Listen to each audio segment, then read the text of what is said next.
last race of the triple header, as well as the last time we will be seeing the Spanish GP in Barcelona. And while I don't think it's an amazing track, it's definitely one that belongs on the calendar after so many years and so many moments. It's been a track where we've had testing plenty of times. We had a great battle between Senna and Mansell back in '91. Maldonado ended up winning a race here, which was just insane in a Williams car. Max Verstappen got his first race win here in his first day with the Red Bull team. And we've had quite a couple of insane starts. Alonso's comes to mind, which was just phenomenal.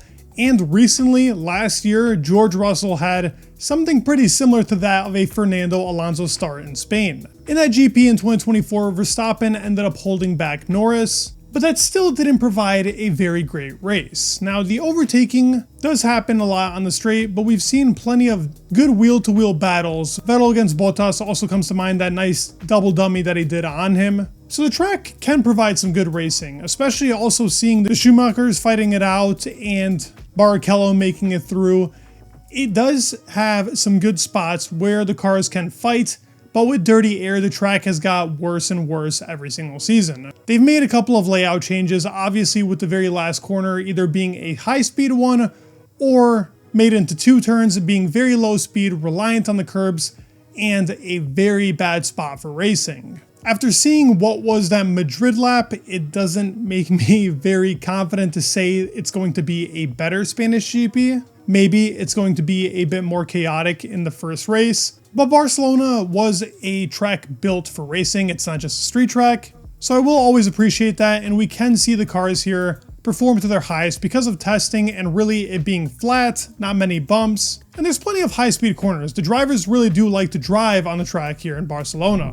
Looking at the tires going here into Spain, we're going to stick with the C1 to C3 as this track is a tire muncher. It kills the tires and we get a 2-stop every single season, possibly even sometimes 3 stops, depending on how bad the car is in tire degradation. It's a good track for strategy-wise, and the pit lane isn't very long as it is on the straight, so it opens up for a 2-stop. 1 stop is extremely rare and usually the worse off strategy to take. Downforce here is also pretty high, but not as big as Monaco. Now, these cars have been developed a lot throughout these regulations, so we could possibly be seeing the same rear wings they were using in Monaco be used here in Barcelona. But obviously with this track, the biggest headlines are going to be about the front wings and the technical directive. There's a couple teams that are going to be very much focused here, which will be McLaren and Mercedes, especially McLaren because it is the quickest car and it is proven to be the fastest package out of all of the teams. They do have a pretty flexy front wing.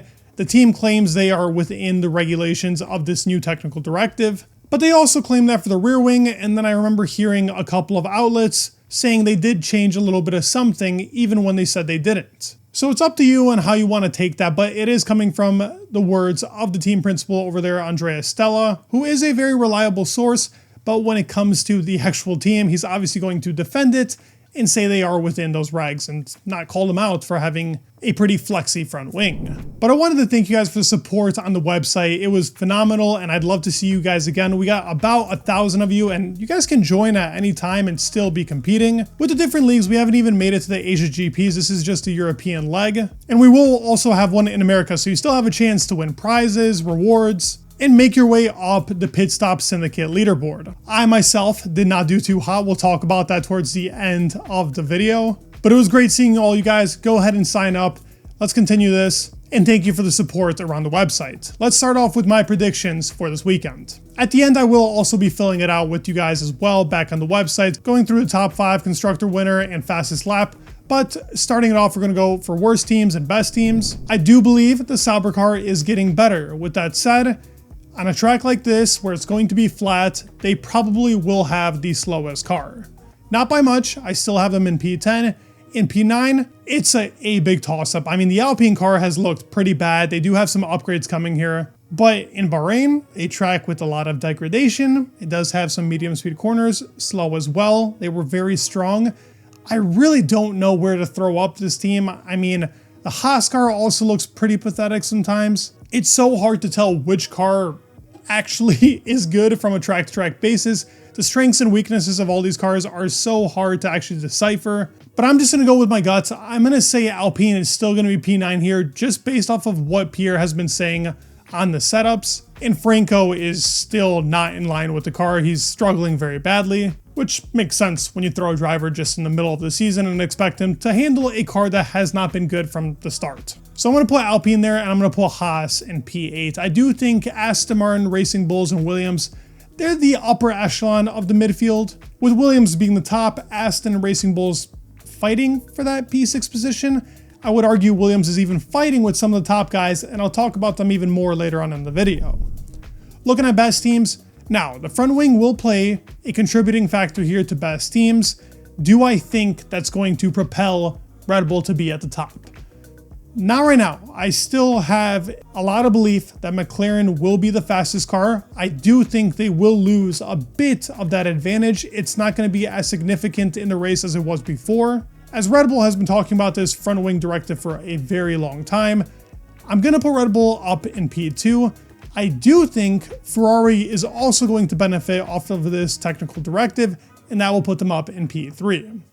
Mercedes is a team that I think is going to be hit the hardest out of the top 4. And I plan on making a video probably tomorrow. I'd love to hear your thoughts down in the comments below if you would like to see that, talking about which teams will actually be hurt by this front wing technical directive and which will benefit from it. Looking at my surprise team for the Spanish GP weekend, I'm going to put up Ferrari. They had a good Monaco, but I do believe this is a track where they can excel and the car doesn't have to worry too much about a setup compromise on the level of where the floor has to be, so they don't have too much plank wear. I think it's going to be a good track for them, a lot of high speed and medium speed stuff where the car has actually been pretty good. And Charles does love a track like Barcelona. My Unchained driver for the weekend, I've thrown him up here a couple of times. Fernando Alonso is scoring points. I have belief. I mean, how unlucky can a man get? And he has not had a very good track record around his home GP, but I do believe a little bit of luck. It's time for Fernando to have it. He's going to score points. I think that would be a surprise for all of us considering how 2025 has been for the guy. Now looking at worst drive, just based off of form and really struggling with the car, I'm going to put up Yuki. I do think he's been underperforming pretty significantly. It's a tough car to drive, don't get me wrong, and I don't really blame the guy for not being up there with Max, but having a 1 second qualifying difference pretty much on average just isn't good, and his race pace has been pretty bad as well. This track munches those tires, and I don't believe Yuki is going to get a good grip of that come this Spain weekend, but I hope I'm wrong. I really hope that Yuki actually gets to grip with this very, very tricky Red Bull car. And for my best drive, I talked about Ferrari being the surprise team, and I believe Lewis Hamilton will have the best drive here. That might come to surprise. He's been very behind in race pace. Some of you guys have said that I am against him. I am not. I do like Lewis. I just believe that Charles is superior to him right now in that car. I think this is going to be one of those weekends where Lewis can challenge him and be up to race pace with him. He was looking good in Monaco. I think the race was weak. He was very far behind. But in qualifying, that was very solid considering Charles is the king of Monaco. And Spain has been a track where Lewis has always performed. I do believe we're going to see a very good performance from him here.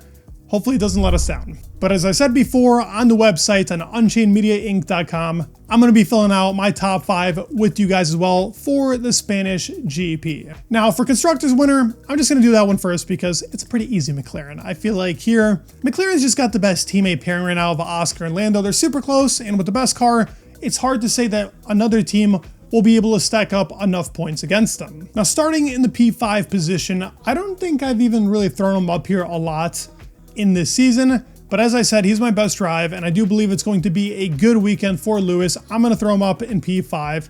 While that might not sound like a best drive, I think for him in this season, that would be big if he can be up there competitive with a guy like Charles, who I'm going to throw up in P4.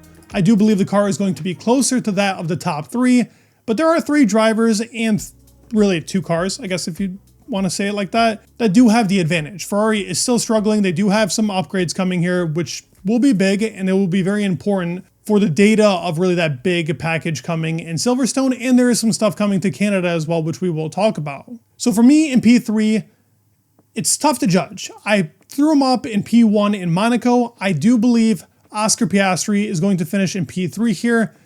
It's a tire munching track. I do believe Lando is still better in race pace, but Oscar has had the qualifying pace, so he hasn't really had to have struggled with conserving his tires and where he had his weaknesses of last year. He did prove he's better, not to discredit that whatsoever. I just think Lando has that edge over him. In P2, I'm going to put a Max. I don't think the Red Bull car is going to have enough to beat the McLaren car on a track where tires are so important, and just the McLaren is phenomenal on its tires. It's not just the front wing, it's the brake trick they got in the back, it's the suspension setup they have, their race pace. It's too strong to overcome.